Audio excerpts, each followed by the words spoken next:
दोस्तों नमस्कार। हरियाणा में चुनाव है, उल्टी गिनती लगभग पूरी हो चुकी है। कल शाम को 6 बजे चुनाव प्रचार बिल्कुल बंद हो जाएगा। ऐसे में सभी राजनीतिक दलों के बड़े स्टार प्रचारक और तमाम जो बड़े कैबिनेट स्तर के मंत्री हरियाणा में चुनाव प्रचार के लिए आ रहे हैं। इसी कड़ी में आज गुरुग्राम में इस समय मैं मौजूद हूँ। हमारे साथ कैबिनेट मंत्री हैं रवि कांजी साहू। उनके साथ बातचीत करने की कोशिश करेंगे कि गुरुग्राम में किस तरीके से एक तस्वीर वो लेके देखी है उन्होंने और किस तरीके से वो कर रहे हैं। साहू जी नमस्कार। नमस्कार।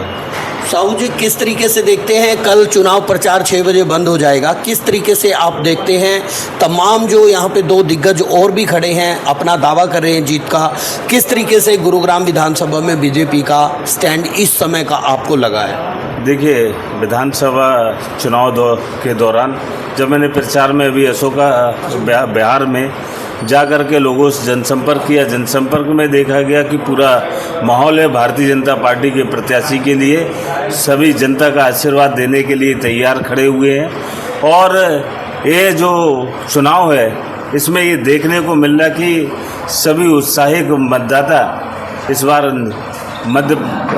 हमारे देश के प्रधानमंत्री नरेंद्र मोदी जी के लिए उनके विचारों से प्रेरित होकर के भारतीय जनता पार्टी के पक्ष में वोट डालने के लिए पूरा हरियाणा में इस बार कमल खिलेगा, ये मैं दावे के साथ कह सकता हूँ। किस तरीके से, जैसे कांग्रेस पार्टी का भी एजेंडा इस तरीके का दिया हुआ है उन्होंने और आपका भी लगभग सेम है, तो कैसे ये चुनाव लड़ पाएंगे आप, कैसे जीत पाएंगे? देखिए, भारतीय जनता पार्टी हमेशा राष्ट्र हित के मुद्दे पर चुनाव लड़ती है और जब चुनाव लड़ने के बाद जब बात किया जाते हैं तो भारतीय जनता पार्टी विकास की बात करती है। हमारे पिछले भारतीय जनता पार्टी केंद्र में सरकार में देखा जाए तो 10 सालों में जो विकास हुआ वो विकास में जबलपुर से बाय रोड यहाँ तक आता हूँ और मध्य प्रदेश से यहाँ तक आने के बीच में मुझे जहाँ ट्रेन से पहले मैं यहाँ पहुँचता हूँ, ये विकास आज हुआ है।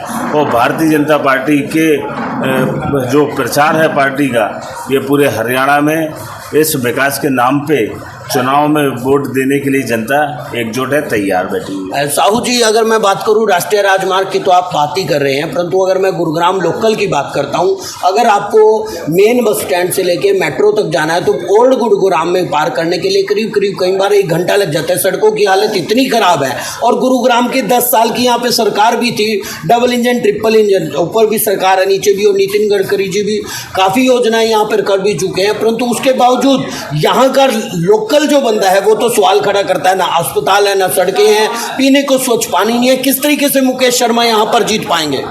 देखिए, अगर हम बात करें पिछले 70 सालों से दिल्ली से लगा हुआ ये हरियाणा राज्य, आप ये देख सकते हैं कि भारतीय जनता पार्टी की सरकार कितने साल रही, कांग्रेस की सरकार कितने साल रही, लेकिन आज अगर हम ये बोल सकते जब से सरकार डबल इंजन की सरकार आई, पूरे हरियाणा की बात कर, हरियाणा के कई ज़िलों में मेरा प्रवास हुआ है।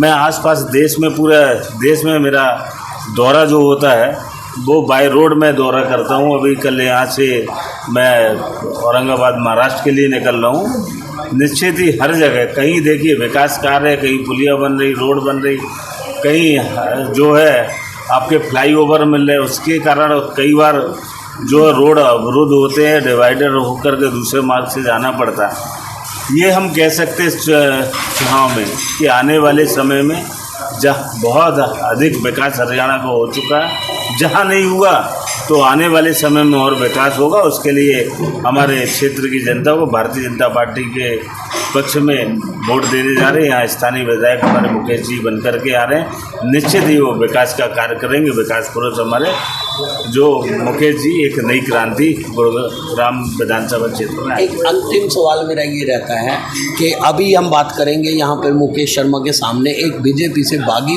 उम्मीदवार खड़े हुए हैं जो बीजेपी से वो तोड़ के अब ना उम्मीदवार लगे हैं, वो मजबूत भी दिख रहे हैं। वहाँ पर क्या कहेंगे, क्या बीजेपी जो लोग हैं वो राष्ट्रवादी हित में वोट करेंगे या स्थानीय मुद्दों को लेकर उधर जाएंगे? वहाँ पर क्या देखिए, आज का मतदाता है वो बहुत जागरूक है, जागरूक हो चुका। वो सिंबल पे चुनाव जो है वो भारतीय जनता पार्टी की रीति से जो है प्रेरित हो करके उनसे भारतीय जनता पार्टी के पक्ष में वोट डालेगा।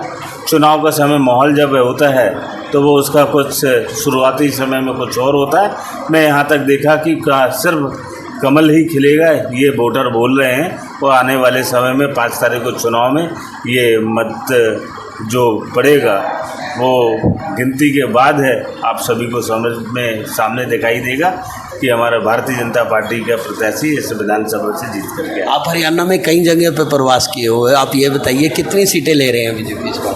देखिए, हमारा बहुमत आ रहा है, बस ये कह सकते हैं, पूरे आंकड़े बता रहे हैं। और इस बार जो सरकार है, फिर से जो है सरकार भारतीय जनता पार्टी की हरियाणा में आएगी और डबल इंजन की सरकार जैसे चली है वो पुनः एक बार मोदी जी के साथ एक बार फिर डबल इंजन की सरकार मिलेगी यहाँ हरियाणा में। एक सवाल है सर मेरा, पिछले लोकसभा चुनाव में 50-50 की पार्टनरशिप हो चुकी है हरियाणा के अंदर, तो क्या लग रहा है कि विधानसभा चुनावों पर असर पड़ेगा? देखिए, स्थानीय जो लोकसभा जो चुनाव था उसका विषय अलग है, विधानसभा का विषय अलग होता है। स्थानीय चुनाव आता है, नगर निकाय का चुनाव आता है, उस पर अलग है।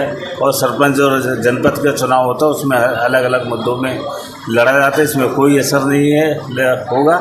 हमारी सरकार फिर से बन के आ रही है और हमारे विधायक जो है फिर से जीत करके आ रहे हैं। तो आपने सुना 8 तारीख को ये तो क्लियर ही हो जाएगा कि किसके पक्ष में वो बहुमत जाता है। तो एक बार फिर साहू जी आपका धन्यवाद करते हुए जय हिंद, जय भारत।